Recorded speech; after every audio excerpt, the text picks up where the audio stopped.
rolling. Okay, good afternoon. I'm Barbara Hewitt, and I'd like to talk about one of my favorite topics, and that's human-centric design. And the reason it's one of my favorite topics, it's taken me a long while to get here. I've spent 42 years in this business trying to understand and figure out what healing environments are. And I thought I was making some headway. I've been moving through this journey starting as a student, a practitioner, sometimes a pioneer, figuring out new and different ways of doing things. Certainly an advocate for healing environments, specifically with Plane Tree. Been a collaborator, a researcher, an author. I've written a couple of books on it, and a patient myself, and a caregiver for some of my loved ones and my family, my mother, my late husband. And I feel finally I've arrived at a new point in understanding what healing environments are, and that's the human factor, a humanitarian, I'd like to think of myself.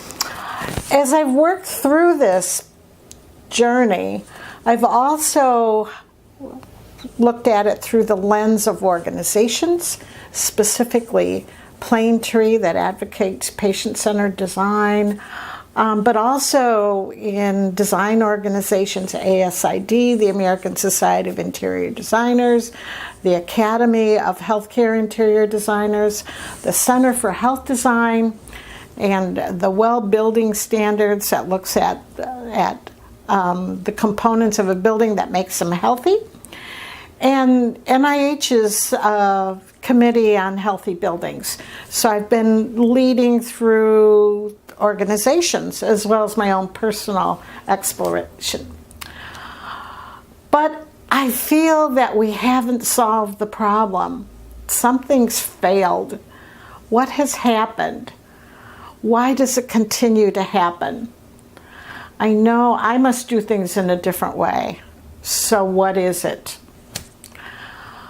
Are these really healing environments? They look like the same old hospitals I've been looking at 40 years ago. We have the same kind of sadness in them, frustration, and yeah, they're prettier, they're a little nicer to be in, but have we really made a healing environment in these places? You have to look at humanness. I've had to look at humanness because humanness is at the center of care. It's central to care, really central to care. We have to look in the faces of people and look at them with love, not just empathy or sympathy, but look at them in love, that they are part of us and we are part of them. That's what humanness is. In my journey, I looked at Da Vinci. He's one of my favorite gurus, and he was faced with the challenge that many were in the Renaissance time of squaring the circle. That means, is there the same amount of space in a circle as there is a square, and can we make a square into a circle and vice versa? Never able to be done. But what Da Vinci did, quite genius, he put a person in the center, and now he has squared the circle. Something that has never been able to be done before. It changed humanity. It changed geometry. It changed mathematics and philosophy, religion, and architecture. He put a person in the center.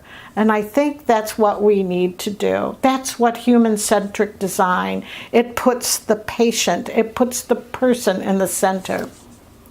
Plane Tree looked at this, probably they've been around close to 40 years now, and they were the first ones in healthcare that looked at putting the person in the center. And Plane Tree changed the way healthcare is delivered, putting the patient first. Founded on principles that put basic human needs of spirit and touch and nourishment and family and nature and community, all because they're important to making the patient well and putting them in the center. But human-centric design is not patient-centered design. Patient-centered design, the plane tree model, deals with the patient. We need to deal with everybody, all humanity, not just the patient, if we're going to solve this. But it's a pretty important movement, and I think Plane Tree is a leader in looking at our humanness, especially in context of the environment. They coined the word, as well as healing environments, as well as some great leaders in this field like Wayne Ruga. Healing environments back 40 years ago was not a term in our environments. But Plane Tree first used it and developed an organizational structure right around that term, predominantly to improve outcomes, to de-stress the patient so that they could heal better. But it doesn't involve the human complexity of social welfare, education, creativity, innovation, and how to keep the population well. It still deals with it after a person is sick and becomes a patient. How do we get to environments that moves beyond sickness and deal with how do we stay well? Well, my hypothesis in doing this is one that spaces and places play a major role in our health and well-being and creativity and innovation. It does because we spend over 90% of our day in a built building, sticks and bricks, enclosed with artificial walls, ceilings, lightings, mechanical systems that keep us warm and cool. We spend over 90% of our day, our life, in these buildings. Certainly they're going to have an impact on us. What is it? This led me into the whole healthy building movement and the well building movement. So we know spaces make an impact on us. And it also makes an impact, if it makes an impact on us physiologically, it's certainly going to make an impact on us, on the human condition. So our environment does influence our health and well-being, our creativity, and our process. And so how can we play a role in this delivery of these environments that support our human side to be able to respond to creativity and innovation? So let's unfold this philosophy like a flower. We start with a human need. It's really very simple. We need any kind of a human need. We need food. We need love. We need companionship. And then the end, we need an end that impacts the human condition. So how do we get there? At the human-centric design. It's very simple. It sounds very simple. However, it's not a simple process. It is a process that I've been investigating. Understanding this process means looking at what it means to be human. It's a nuts somebody. It is like, all right. It means what it means to be human. Yes. So when we start with the human-centric process, we have to look at, first of all, what it means to be human. And we have to do a deep dive into the human perspective. It's not just the matter of doing ergonomics or providing certain components in a building that meets the needs of our species. It's much more than that. But we start there. We look at principles of biophilia. We look at principles of healthy buildings, like WELL does. We look at the human factors, like ergonomics.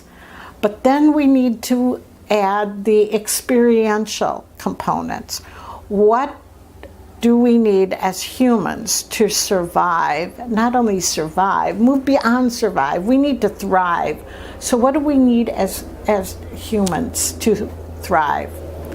So we want to reduce stress, certainly, and improve outcomes and our well-being and increase joy and pleasure.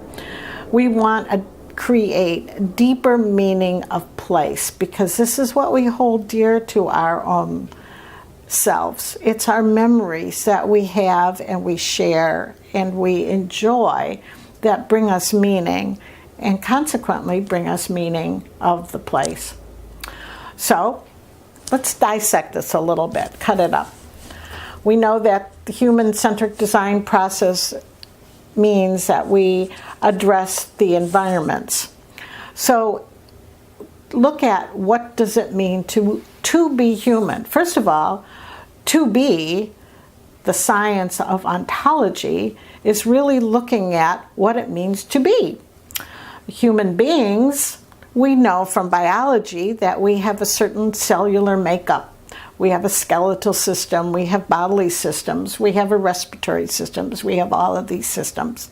That's our biology of a human being, our characteristics, our physiology.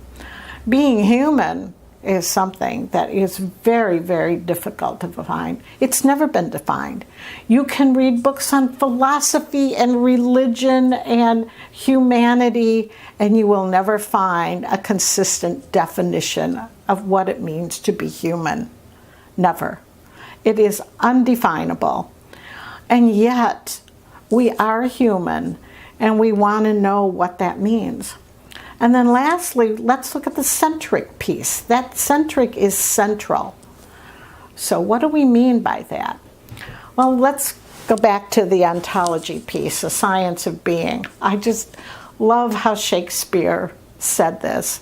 And he's probably addressed the question better than anybody in religion and philosophy has been able to do. Simply, he says, and you all know this, to be or to not to be, that is the question. And that is the question.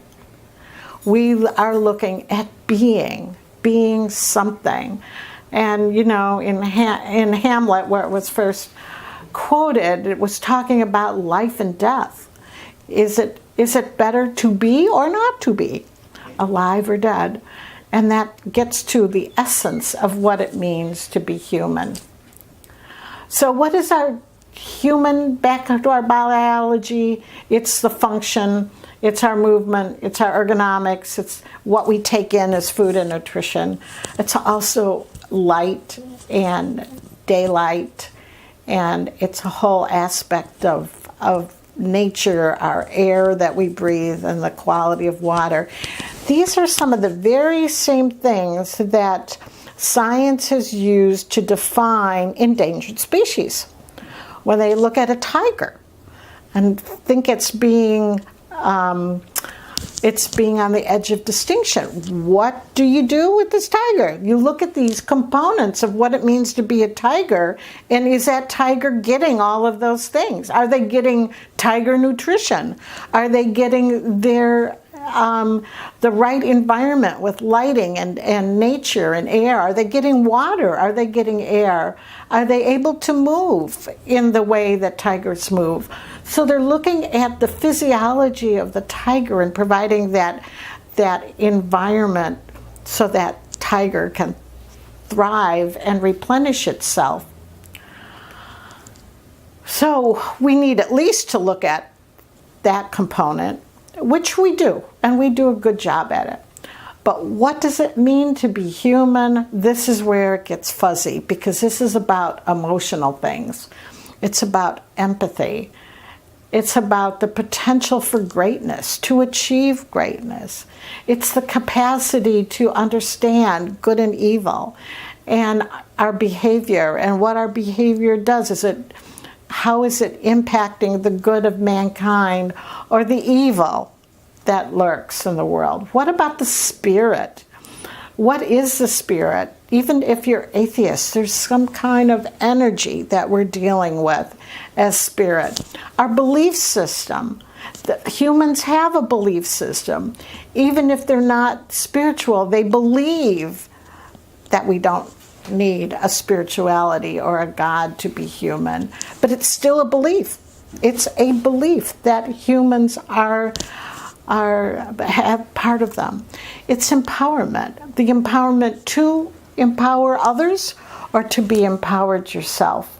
And we are social beings, and we have this ability to be creative and innovative that have led us to some of our greatest breakthroughs in science, art, music, all because of our human qualities, not our biological qualities, but the human qualities that evoke emotion. And last, and probably most important, and there's probably many others, is our ability to love. Our ability to love ones close to us, but also to look in the face of a total stranger and feel a love and an empathy because they are part of our humanity. This is what it means to be human. And then the centric piece, we are centric. And this is one that we want to add to our human. We are being, we are human, and we are being human.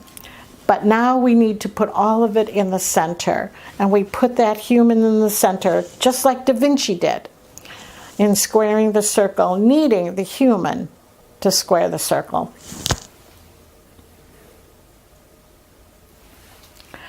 So, to do that, we need both art and science. We know we've always needed the science piece. This is our logical brains talking.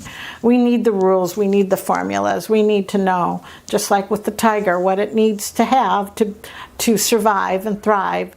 Those are formulas.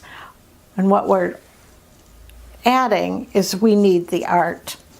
And I remember Viktor Frankl, in his books, Man's Search for Meaning, how he talked about the importance of art and beauty, that it is an innate human need to survive, just to survive.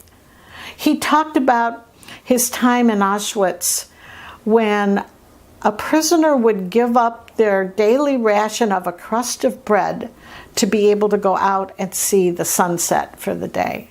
Because we have that need. We need to see beauty. And we need to see it. We need to incorporate that in our life, our humanness into our life. So we need the art side. We look at our intuition for wanting beauty and our creativity and our nuances into innovation and other creativity that gives us joy. So we know by bringing the right and the left hemispheres of our brain together that have the art and science, it is a part of us that makes us uniquely human. So can we design to this model? I believe so. And I love the Fibonacci sequence that takes and builds on the golden rectangle and keeps moving it and doubling it exponentially till it can continue to grow forever. I think this is kind of a core principle in human-centric design, because if we start with empathy and we reframe it and we collaborate, we explore it, we test it. Am I on the right track? Why we idea.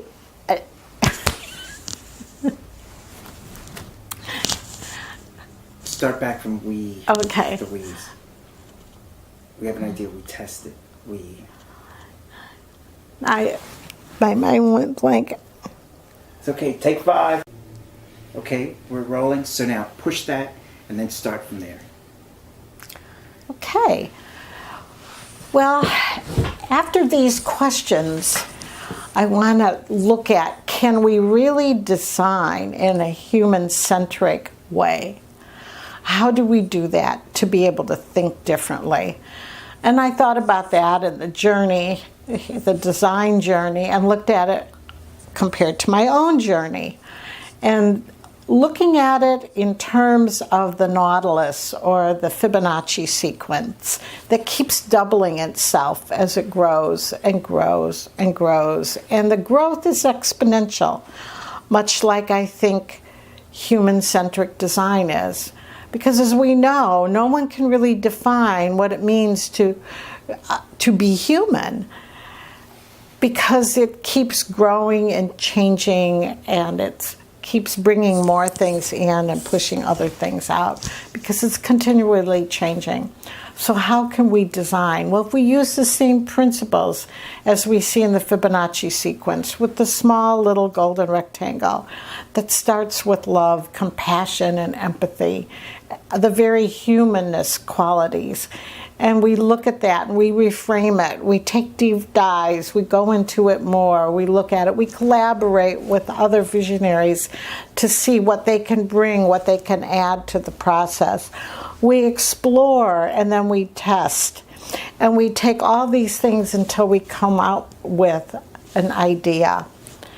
And we take that idea and we reflect on it, and we come up with an innovation. And that process, I think, is a good model to look at how we can grow and continue to grow exponentially as we as humanity does. So human-centric design, I like to look at, is like a biophilic tree full of fractals in it. And the fractals in the tree, the root system, the air around it, and everything that is in our environment is supporting this tree to thrive and grow exponentially. So it's the environment where the human can flourish. It isn't whatever that environment is, whether it's a healthcare environment, a senior living, an office, or our home. We want it to be with the human in the center, thereby human-centric design. So back to Da Vinci, who first put a person in the center of our world, and looking at what that means to be. And for today, just let's look at it for today, because we know tomorrow it will be changing. But can we do this? Because today, the human experience is crying out for change. We need a new philosophy of human-centric design, and we feel that it can make a difference in our quality of life. So let's dig deep into it. Let human-centric get into our lives and our heads and our hearts, and think of our world in terms of being one with our humanness that's inside of everyone. Because let's make a difference. Let's make a human-centric difference and leave our environment in a better place for humanity to thrive. Thank you. Awesome. Ooh, can I do Q&A?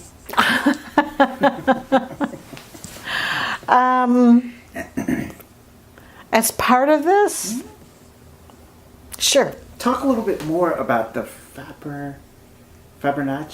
The Fibonacci. Fibonacci. Yes. Explain a little bit about the history of that and how you came upon it and what it means for you. Well, the Fibonacci sequence, and that's Anton Fibonacci, an Italian in the Renaissance, came up with this, found it, because it's everywhere in our universe, from sunflowers to daisies to cabbage to roses to leaves to trees to the cosmos. It is all built on the way nature works to be most efficient in its growth patterns. So if you notice, even leaves, when they grow on a stem, alternate their sequence so they never get in the way of somebody else. They allow all the members of that plant to benefit from the sunlight. The Fibonacci sequence allows for growth, like in the nautilus. Each chamber grows and doubles in size till you continue to have all the chambers in a nautilus. So when I have seen this, I've noticed it in plants and design, and I've always thought it beautiful. The Nautilus has always been a favorite one, but looking at it and diving deep into it, the mathematical order is phenomenal, and it's beautiful. So the thing that makes it connect for me in design is the spiraling shape of its increase in growth and never getting in the way of the one that precedes it to get to the exponential growth. We have no end to our creativity and our abilities, and I think it's a great metaphor to look at the greatness of our human species. We're never going to be dead-ended in our creativity and our greatness. Nature doesn't allow it, and we're part of nature. I hope I didn't get that set. You talked about that we designed for tigers, and then is it really a stretch then to design for humans? Well, if we look at some of the things that have faced endangered species in the past, we are setting up ourselves to kill our world and to kill our species. And unless we make a change, we are going to be the tiger and maybe even the dinosaurs.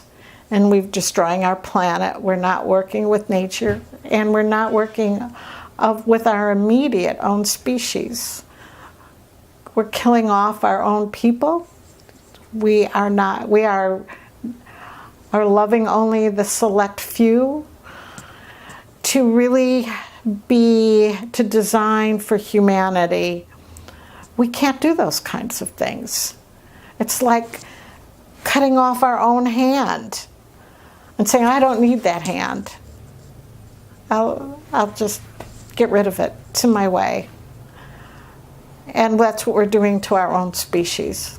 We're determining who we love, who will we support, who will we give money to, who will we encourage, who will we help thrive, and who we won't. And that does not, if that happens in another species, it doesn't work. But our biggest problem is we're destroying our home. And if we don't have a home to come home to, then that's part of our endangerment of our own species. And why do you think we're doing this? Oh, that's one of those sides on philosophers, humanities, religion, governments. Everybody will have a different answer.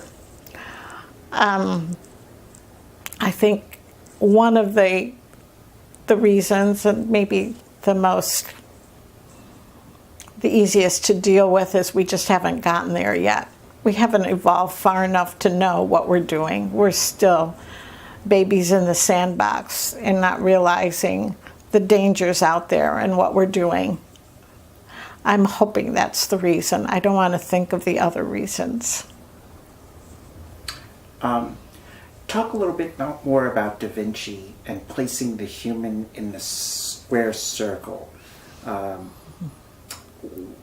Hypothetically, I mean, what do you think he was thinking when he did that? Was it just an arbitrary decision? No. He was asked. Da Vinci was one of my great heroes in the world because he was an absolute genius scientist, inventor, and an artist. His art is beautiful. We're still admiring it today and figuring it out. He got that thing of the art and science unity. He really got it. But he was asked by a mathematician if it could be done. And so the Vitruvian, the man within the circle and square, is often called the Vitruvian man because that's the scientist that asked Da Vinci to do it, to see if he could figure out how to put the square in the circle in the square. And Da Vinci came up with the solution, and that does it. Talk about yourself or the design profession. Would you say interior designers are people who combine art and science? The design professions, I'm going to put them all together. And there are people in the design professions that do put it together, that look at the science and the art together, and solve the problem on both hemispheres of the brain. You have some great breakthroughs in art and science by doing that. It's been going on from the beginning of time. But not everybody is in that pack. Can you describe a project you worked on where you experienced that? Oh, there's a few of them like that. And that's going into one or the other, but I think probably the first one that it was really a major breakthrough for me philosophically was an ER1. That was an emergency room designed for mass casualties at Washington Hospital here in Washington.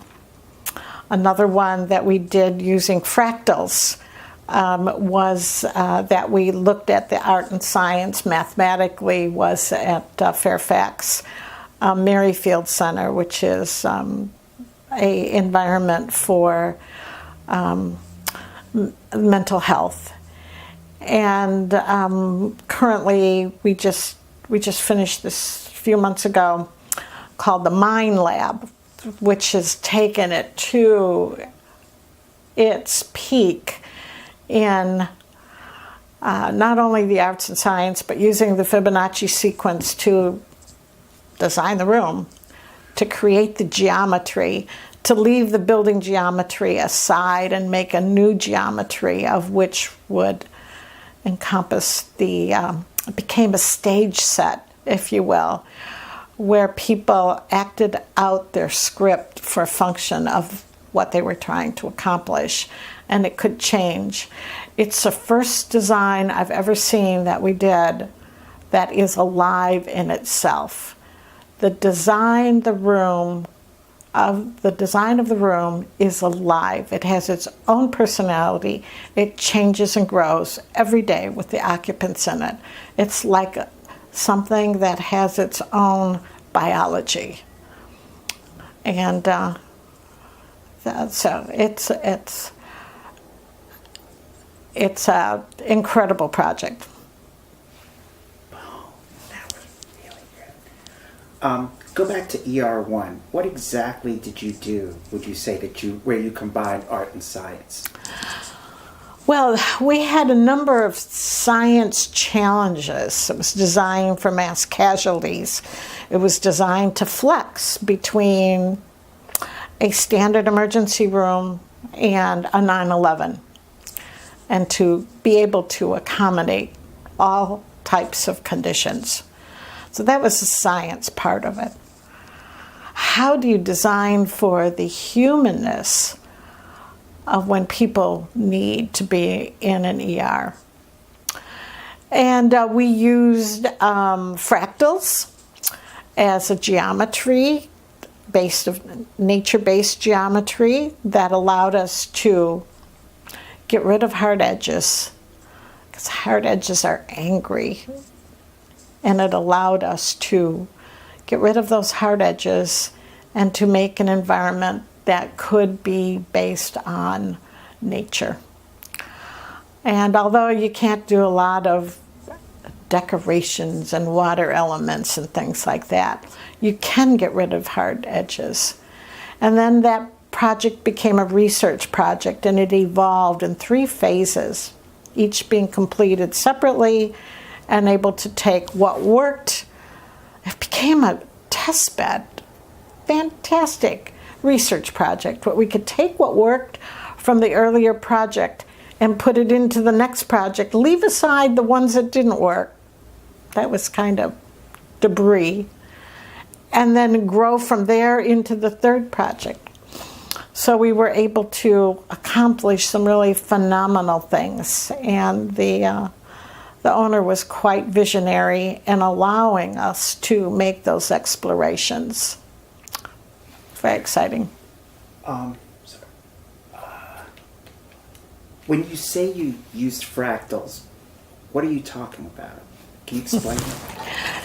Fractals, oh, that's another lecture.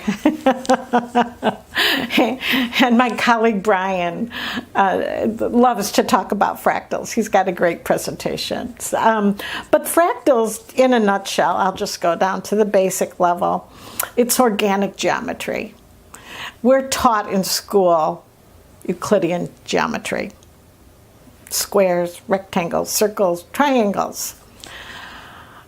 Organic geometry doesn't use any of those to figure out the space.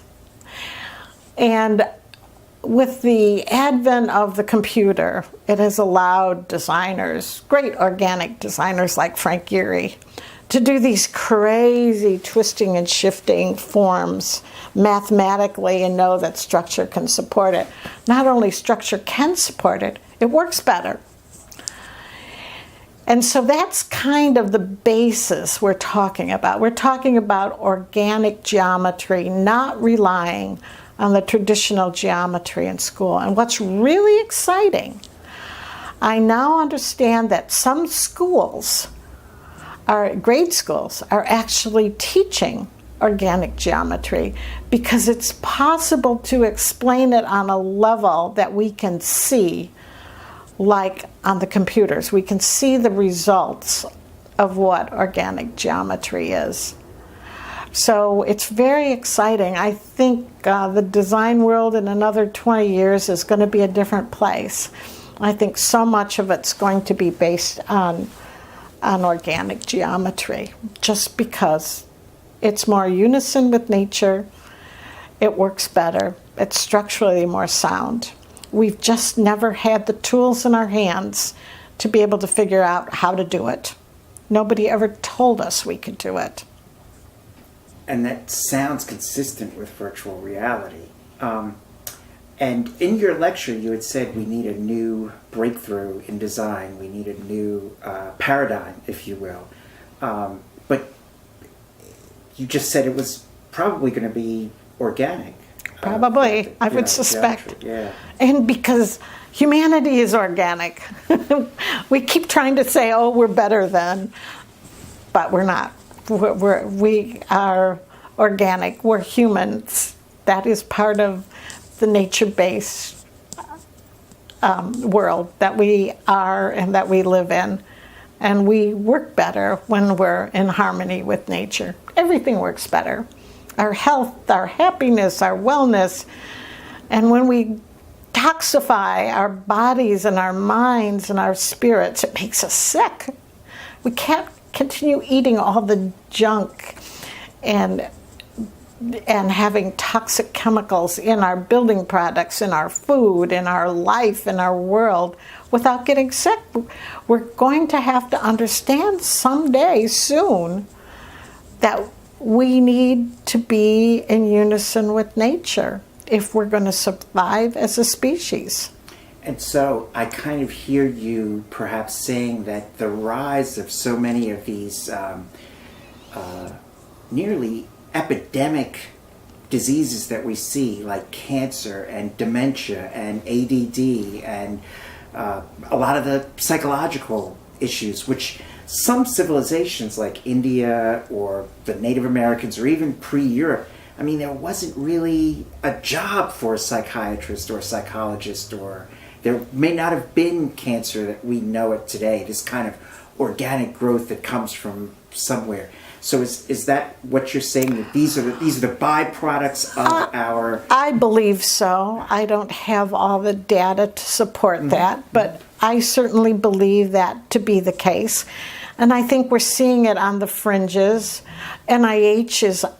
I attended a Healthy Building Concept conference at NIH last month, and what they're talking just about our wireless and our cell phones, how it is damaging children, because our biology is not made to withstand that kind of abuse. and it's destroying children because they have more water content in their bodies. And now the Senate just approved we up our 4G to 5G in our wireless community, which without any testing. And Norway and Scandinavia is taking it out all of their grade schools because children are most vulnerable to the wireless technology. And they know for sure what kind of tissues it attacks. NIH knows. And yet we continue to grow our technology as a culture. We love our technology. We love all our gadgets and gizmos. They have brought us to great tiers in technology. But it's kind of like when X-rays first came on the scene. It was killing all the doctors. X-rays were killing the doctors.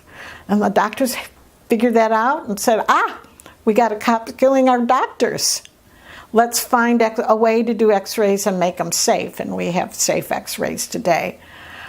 I believe we're at the same point with our wireless technology, where we have to figure out it's harming us and find, not throwing it out, but find a way to make our technology safer for us as our human biology can support. I want to go a little bit into philosophy and some of your earlier comments when we started improvising. So you, it seems almost as if we can divide the world into two people, basically those who are aware and those who are unaware for whatever reason. It might be by choice or they refuse to or what have you. So the people who are aware of the dangers are, I guess, seen as alarmist or behave in an alarmist way, as opposed to those who are unaware or unwilling to acknowledge. Is there any way you can talk about that? How do people who are unaware or ignorant get control, get so much power amidst those of us who are aware and, I don't want to say intellectually braver than the others? It seems as if the people who are aware would be dominating our species and providing for those who aren't aware, but it's the opposite. It's like the inmates running the asylum kind of. How did that happen from your perspective? I understand what you're saying, and but it's been that way from the beginning of time. We as a species don't like change. When we've won something, we have power, we have money, we have greed, we own land. We don't want to give it up. So we hang on to it. And I think we hang on to it because we can't understand how we can live without it. And I feel it's very much like, eventually we will. Eventually we'll figure out how we can live without it because we'll find something new. You know, the oil crisis, and we kept building bigger and bigger cars that needed more and more oil. We said, that's not good for us. And we came out with some electric cars, better. They're getting better and better. And so it has to percolate for a while and prove itself a worthy transition that's economical, and you're going to win too. And when you win, then I'll change. When I win, I'll change. But you have to feel that sense that I've got skin in the game, and it's going to affect me either negatively or positively to change. And so there are not just the two groups. There's another group that knows and understands. And I was just talking to a woman yesterday about this very topic, knowing and understanding of all of the things in the world that are killing us. Killed her husband, could kill her grandkids. And yet she said, it's my world. It's the only world I have. I can't go live on Mars yet. I'm not an activist. There are a lot of people that are not activists. They don't know how to act that way. So there are a lot of people that are concerned and not activists and not out there to change it, but know and understand what's going on. And they're going to be the first to help us transition into a new and better time. They will help be the majority when that new change is presented in front of us and said, here, if we do this, it'll work and you're going to be rich and you're not going to have to work as hard.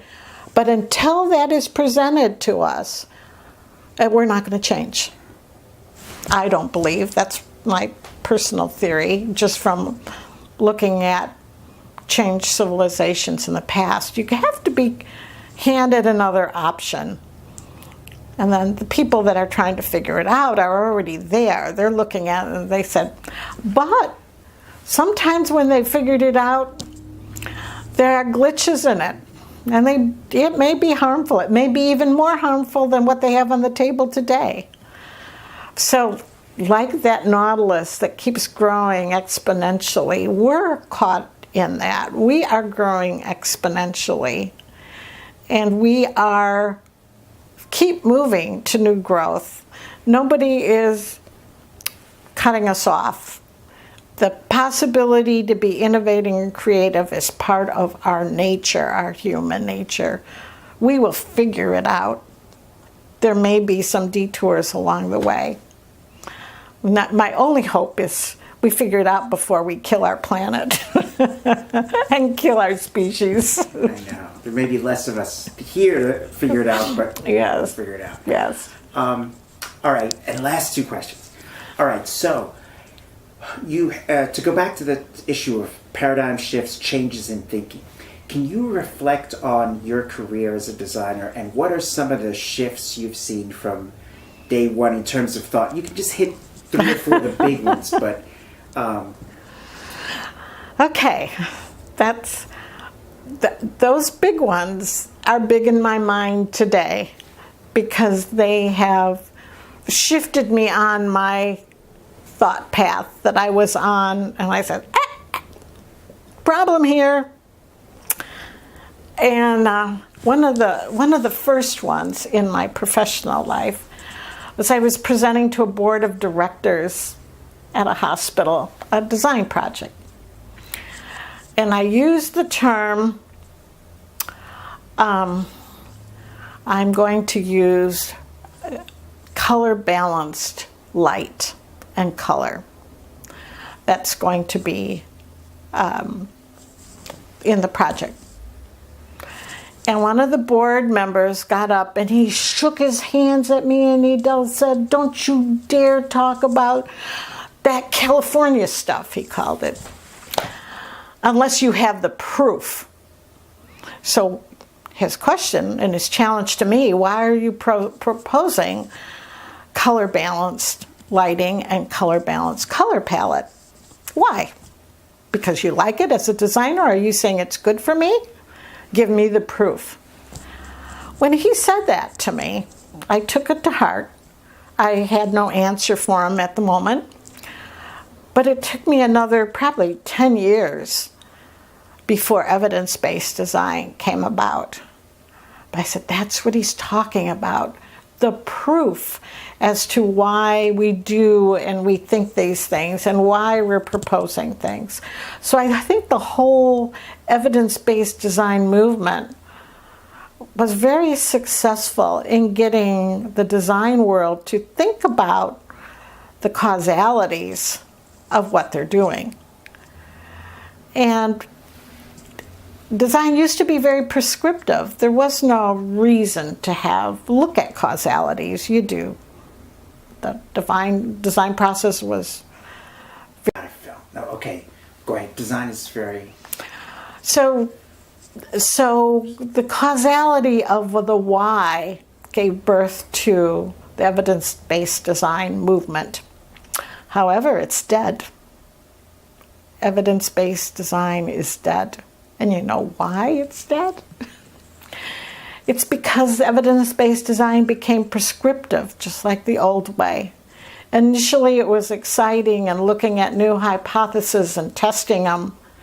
And now I remember I reviewed applications for an award for evidence-based design projects, and no one was using anything new. They were rehashing old theories in new ways. Maybe, certainly valid, but evidence-based design is no longer at its creative, innovative phase. It's phased out. So we need to take a new model and look at what can we do to get a healing environment, healing ourselves, our neighbors, our community, our healthcare, our wellness population. What can we do now to get closer to what is a healing environment? Go on. And then experiential design? Experiential design, that's a big buzzword now. Experiential design is really getting some traction because for the first time, it's like the experience is what we take home with us. When we go to a really great restaurant, it's the experience of the restaurant, not how good the mashed potatoes were. And it could be really good, or it could be the experiences making us feel these mashed potatoes are the most glorious potatoes I've ever eaten. But it isn't just the potatoes. It's the whole experience. And that experience is created by the design profession. And recognizing it's more than the potatoes, it's more than the floor surface, it's more than the furniture, it's more than the lighting, it's more than the sticks in the ceiling that hold it up. It's about what are all these things in the environment doing to our experience to create something rich enough for us to take home and ponder about and find meaning in. Oh, that's where we're going. Interesting. And I was my other question was going to be how these movements come about, but you kind of explained it. But I guess there was, it was interesting when evidence-based design came out, there was a whole societal push toward testing and education, and this term ROI came up and that kind of thing. So it was really, I guess the new paradigm shifts in design are consistent or perhaps just slightly ahead of what's going on in the larger civilization. Yeah. I think the where it's at today by the people leading the change in design is experiential design. And headed toward organic geometrical design, which, as you said, is an outgrowth of evidence and experience and what have you. Exactly. And the operating principle when you first started was just prescriptive. It's a hospital, paint it white. Right. Yeah. All right, good. I can't think of anything else. Well, thanks. I love your profound questions. Sorry. All right, my name is Peter Brooks. I'm here with Angela Tillman and Barbara Hewitt. And what we're going to talk about is some personal reflections about memory care units based on their more than 62 years of combined healthcare design experience. And you wanted to talk specifically today about dementia. So tell me, what is dementia? Well, dementia is a really big topic. It covers more than 27 different types of memory care issues. And what dementia is, it's like the umbrella for cognitive impairments. And they can include anything from stroke to brain damage to Parkinson's, anything that's associated with damage to the brain that impacts our ability to process information, especially in communication. And we hear mostly about Alzheimer's as a dementia, but they are not they're not equal. Dementia is the big picture, and Alzheimer's is the one specific type of dementia. So that's debunking one of the myths right there. yes. Yeah, there's, as Barbara said, all of those classifications that go along with it. And part of the reason why people have some of the misunderstandings that they do and being able to recognize or help anybody in that situation is because they don't see it coming. They don't recognize that small piece or a trigger, which we'll talk about later, is a clue into what's going on and why communication is becoming such an issue. Alzheimer's is the one specific disease, dementia disease, that is most studied. So many people get put into that category just because they have dementia or cognitive decline. But there are many things that can confuse dementia, and there are often many misdiagnoses. One of the most common ones are side effects for medications or combinations of medications. There's many people that have been diagnosed as having Alzheimer's or other forms of dementia that are actually having a symptomatic reaction to medication, which often causes that brain fog. So there are specific tests that they run for all the different type of dementias. And the reason that's important is some dementias have some possibility of restoring some of that cognitive loss through therapies, like in a stroke victim. There are ways that the brain can be rewired to get around the damaged area from the stroke and reclaim that particular part of the brain, like in loss of language or words or that type of thing.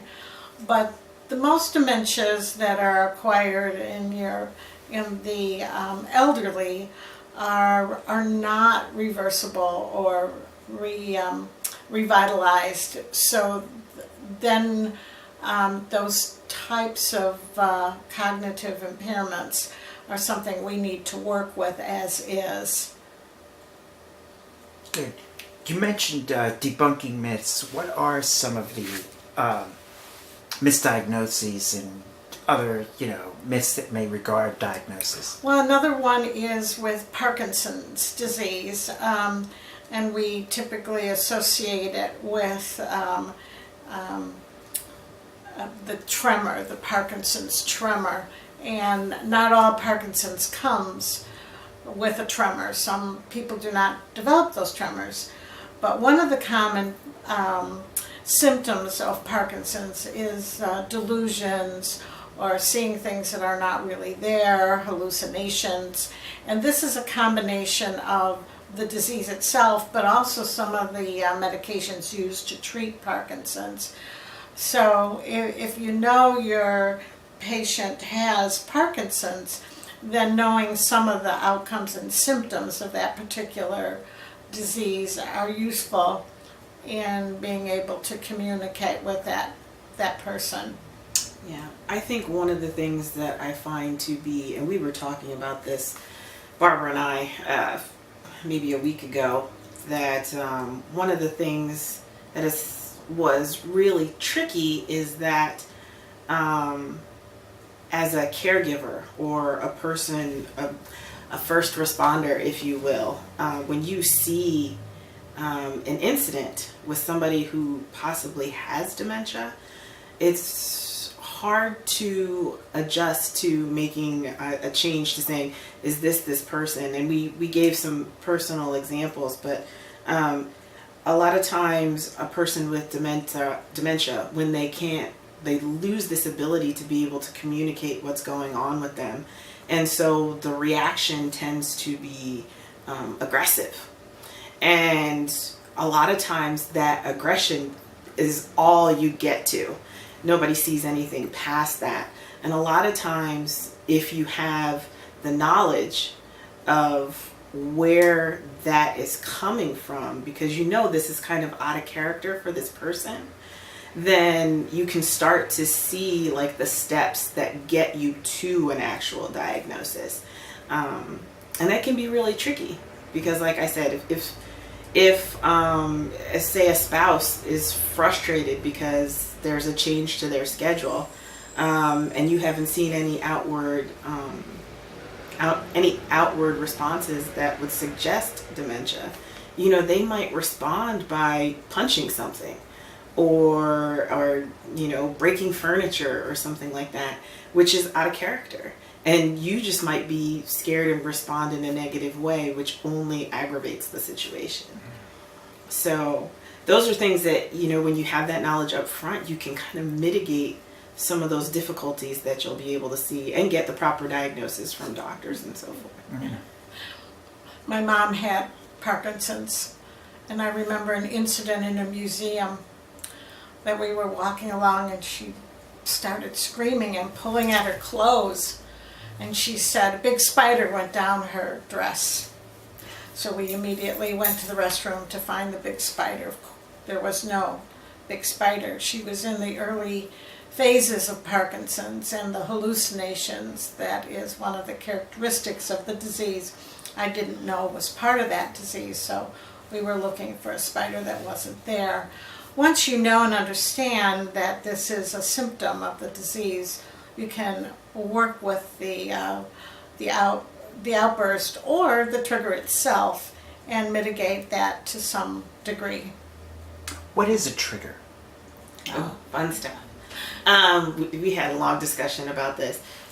People with dementia are still the same individual they've always been.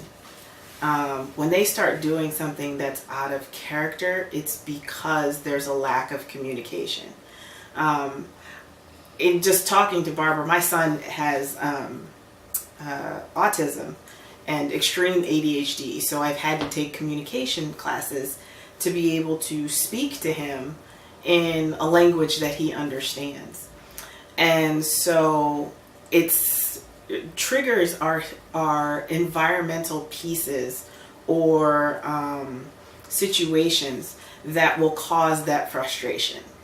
And it's important to know, as I said before when we were talking about the misdiagnosis, that one impacts the other. The person stays the same, something in the environment is the trigger.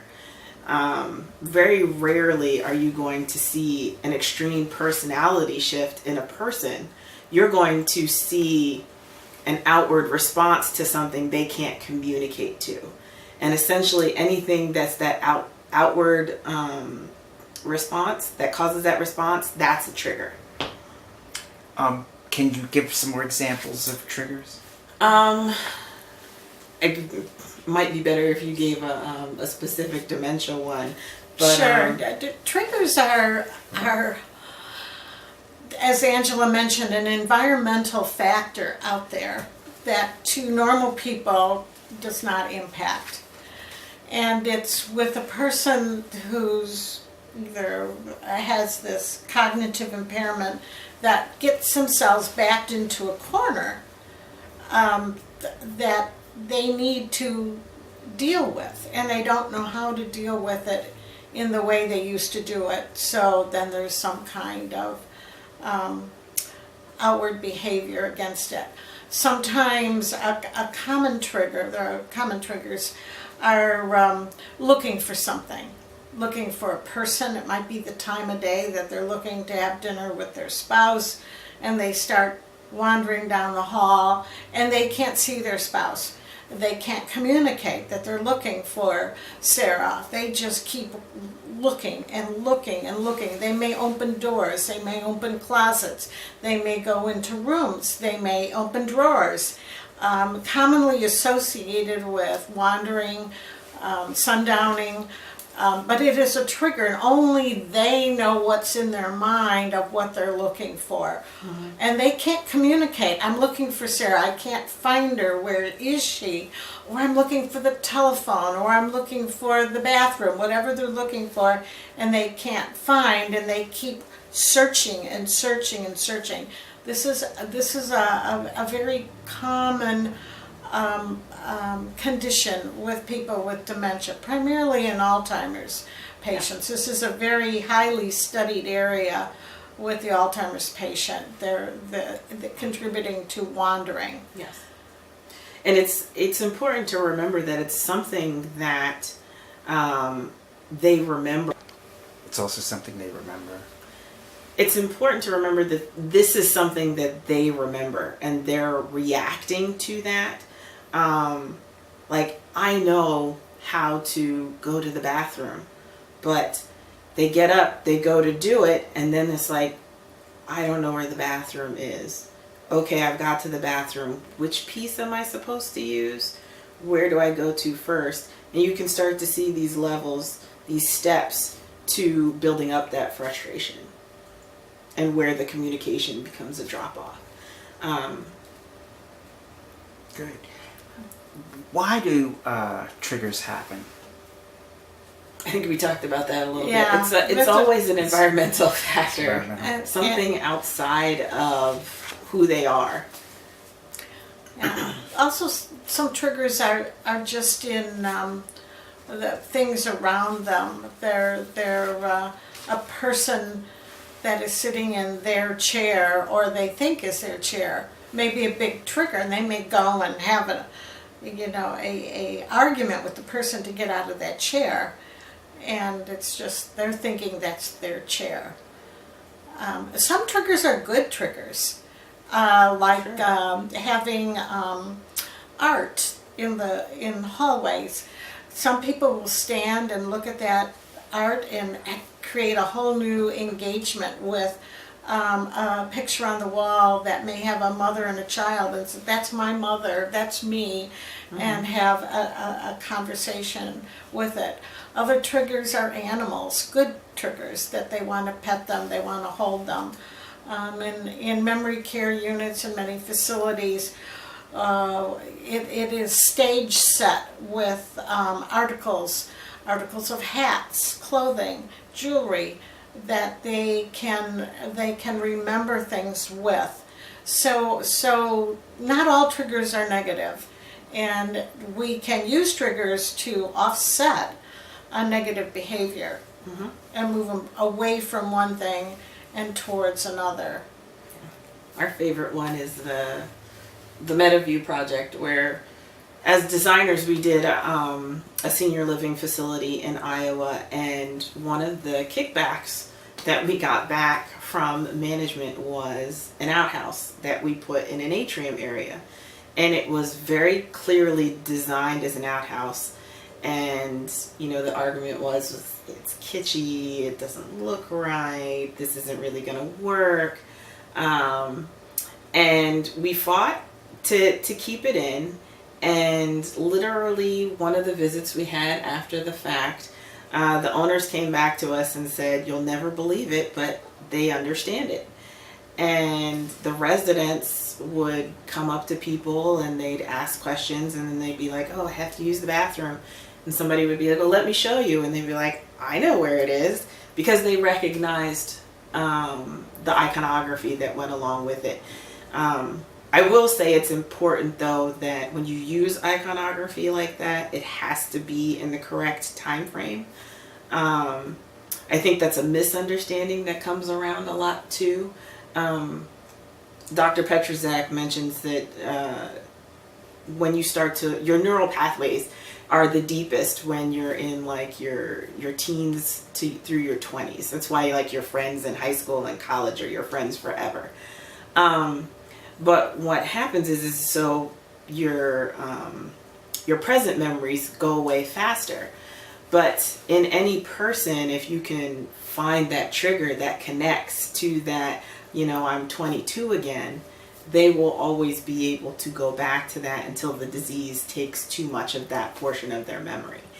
It's one of the things that with music that is so effective as a trigger, because period music from a certain time frame, from when the resident was in their 20s or 30s, and that kind of music being heard will click in, and the person will be brought back to that time, and it's very effective.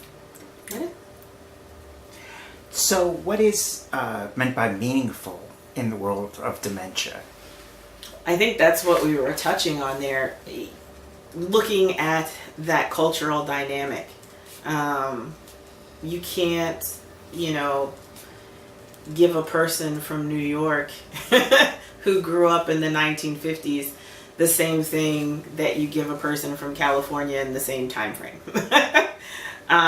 There are certainly some things that you can connect with them, but generally you have to look at the environment that this person or this group of people grew up in, and that's the best way to reach them. It's this term that is being explored greatly today called experiential, the experience of place, experiential design. That is, place has memory.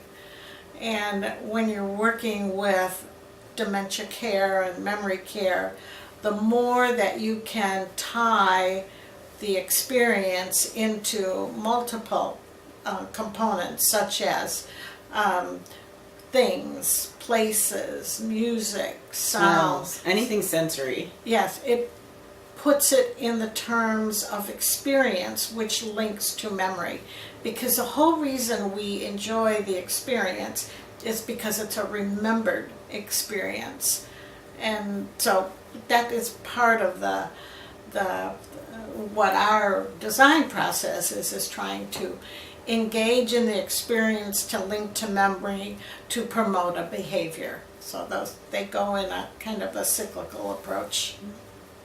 How widespread is dementia? Goodness, very. I think we're starting to see how widespread it is. Let's take that back. Sorry. Sure. How widespread is dementia? I think we're starting to see that it's much more prevalent than we originally thought,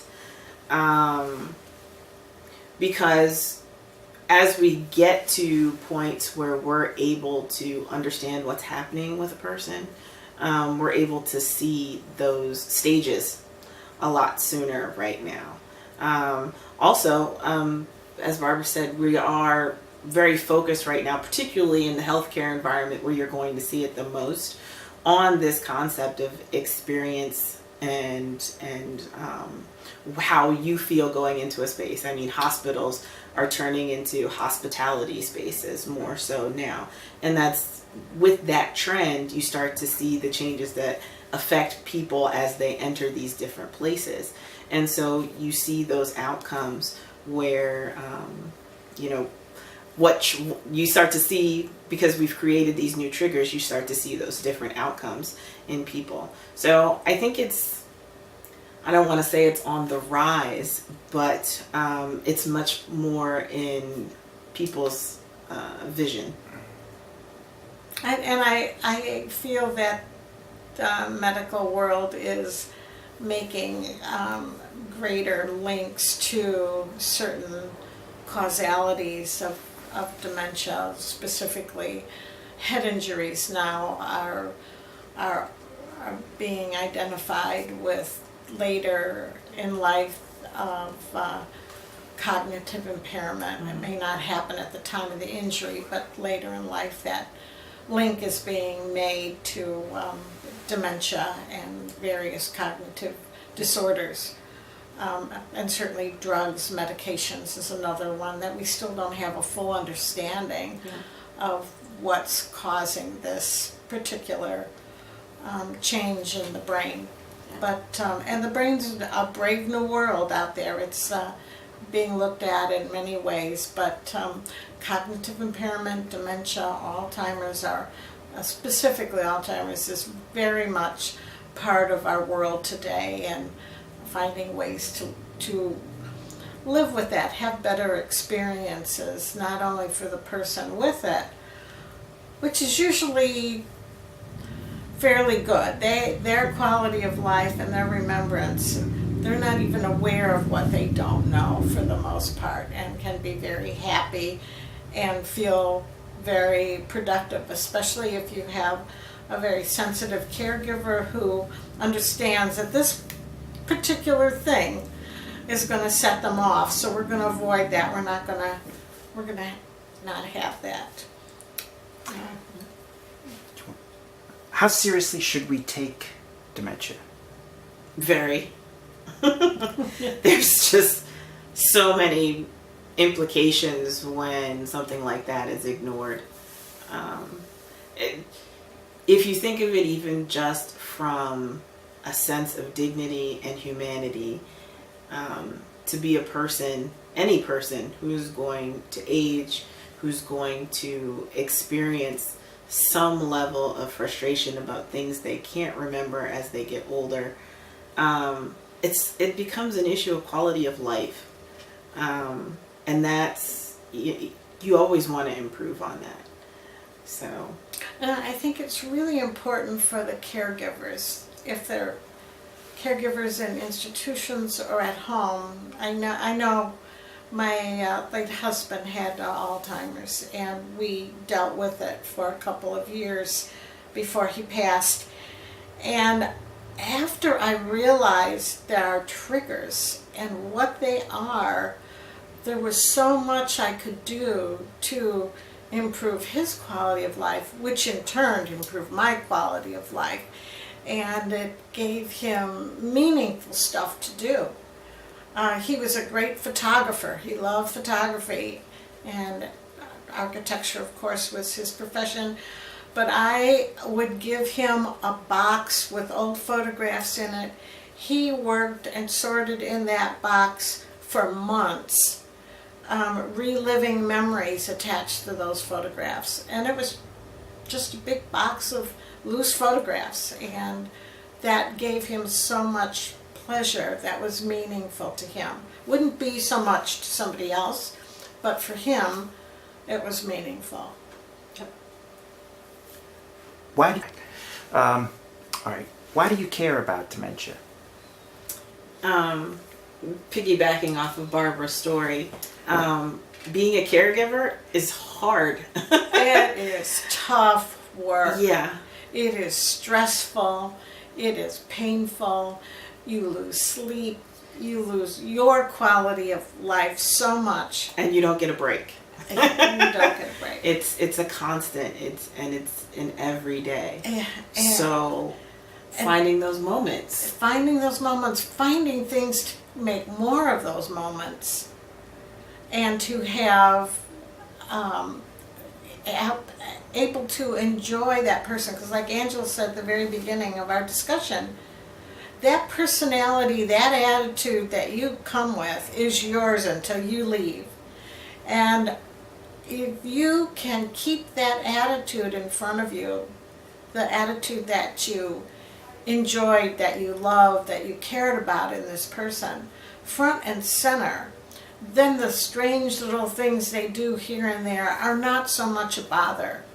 It's when you lose that sense of warmth, because it's demonstrated in bad behavior, that makes you so frustrated as the person going through it, that you have the disconnect between the care you really feel for that person. So the more you can work with those triggers and keep that personality that you know and love in front of you, the more they're going to enjoy their quality of life, and the better experience you'll have taking care of them. Well, that's why it's so important to work with those. You talked about meaning for the patient. Can you talk a little bit about meaning for the caregiver? I think that at least this is me speaking as a designer, there's sometimes a cultural disconnect with that. And that's just basically comes from an understanding of the disease. I know a lot of times with facilities we'll get kickback because people want that hospitality look. But if you remember the way dementia works, your newest memories are the things that are the most fleeting. So the newest look is going to be the thing you don't know. I mean, you think about how long it took your grandmother to learn an iPhone as compared to your parent, how long it took them to learn an iPhone as opposed to you, as opposed to your child, and say they all got the iPhone at the same time. I guarantee you that that kid knows how to do more on that iPhone than your grandmother. And you're looking at trying to make an environment suit the child as opposed to the adults or the stages of adulthood. So meaning is different to different people. And what you have to do is pay attention to the cultural environment so that you make those kinds of connectivities. Yeah, the culture, both being in the location as well as the time, period in time.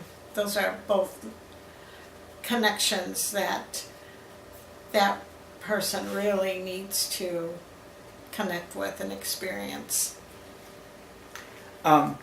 What are some things that a facility should know or can do in working with a designer on a dementia project? Know their residents. You should know their demographic, how old they are, what stages they're in dementia, and those kinds of things need to be given to the designer so that they can look to those kinds of things. There's a lot of other external things like just making things visible and accessible. Filling up a whole book. Yes. But I think probably one of the key factors in what facilities need to know is to separate the dementia care, the memory care unit from those of other senior living units. And it's difficult sometimes if you have a very small population, but the groups are very hard to merge together. And the memory care unit with their particular outbursts are going to be very disruptive to a person that's in a rehab, a senior rehab because they broke a hip. And eating styles and other different activities of daily living. The memory care person is going to have a different way of dealing with all those components of everyday life that is just too hard for say a senior that's frail but still has cognitive memory to intermix and watch, and will be very difficult for them. Yeah. I think it's also important to note that just because there's a separation, it's not a lockdown. Yeah. The same way that anybody would live at home should be the same way that someone with dementia or not should be able to live in their facility. This is where you live. And you have to make it home. And that means, I got to be able to go outside. I can go and get something to eat when I want to. I can walk around safely. Especially when you start talking about younger generations who have the issue. Early onset Alzheimer's or dementia. Can you imagine being in your 30s and then somebody puts you in a lockdown mental health facility? That's a trigger. And you're going to get a negative outcome. Yes. Yeah. We also have a lot of vets that have come back from war with memory impairment and are in some of these units with senior livings, or with various forms of dementia. And it is home, and we want to make it as much like home as possible. Feel like home, the experience of home. 2 more questions. What are some things a facility or facility manager should look for in a good designer? Knowledge of the disease. A lot of times you will see people who know how to make a facility look good, but they don't understand the why. And that takes a deeper understanding, either through personal experience and seeing, knowing what triggers are, seeing what they do to an individual, and then paying attention to those kinds of things in a design situation where you're creating these spaces that, I don't want to say manipulate, but create the environment that's best conducive to a good outcome. Yeah, this isn't a typical beauty pageant competition where you look for what's been on the cover of the magazines. This is one where it's really critical to understand who those users are. And it's not just the residents that will be occupying it, but it's their families, because you're really looking for opportunities to keep the family linked together with the resident. So what will bring family members in to see granddad? That's just as important as understanding the function of the disease, because you need and you want, and your residents will be more calm, more happy, and less wandering if there are family members and people there that come and participate in life with them. Good. And talk a little bit about the relationship between the designer and the facility. And I'll just throw this out. So suppose I'm a facility manager for the first time and this is my first design project. What should I expect in terms of a relationship between, or do you have any advice for facilities in terms of working with designers? Anybody who's starting off new, and I guess I would say too for us, for any project that we're working on, initially we are incredibly hands-on. We delve into operations programs. I think we've even suggested programs at some point, operational programs, not spatial programs, to be clear. So that we're really interacting on a deeper level with end users, with residents, to really kind of see what their needs are, who they are, how they're able to function inside of a space. It's a big conversation. You become a family in a sense, I guess. And that open communication has to be constant. I think in addition to that, the facility should expect that the design firm has experience with this population. This is one that if I do offices or restaurants, it's not going to work. You really do need to have experience in this market to understand who the client is and what they're dealing with. That's important as well. Good. Any final thoughts? Anything we didn't cover that you want brought out there? Oh my gosh, I can think of tons of things that we could talk about still with neural pathways and connectivities of growth and how people think. We're going to dive deeper into the process and many other aspects of senior living. Good. I may need you to do that again. I'm sorry. So let's say, I'm trying to think of what a good way is to set you up for this. So, Well, I'll just do the same one. Do you have any other thoughts about dementia that perhaps we didn't cover? Say the same thing. Yeah, I had a technical. At what point? At Do you want Barbara to redo, or Well, both of every us? 10 minutes the camera just shuts down because it gets like overwhelmed and it has to reset. So it just shut down in the middle of your last speech, which was really good. All right, so here's this. I'll set you up this way. So what do you plan on doing with this? Okay. So, what we're going to do is have this fireside chat continue on this subject of specifically senior living and deeper dives into memory care, because we know that with our population today, our culture today, that our baby boom generation is moving into their 70s. And with that, we're going to have more of the memory care dementia issues. And so we want to talk about not just housing for this population, but really a deep dive in how we can make this the experience for both the population that's moving there and likewise their loved ones who are caught in the midst of it. So stay tuned.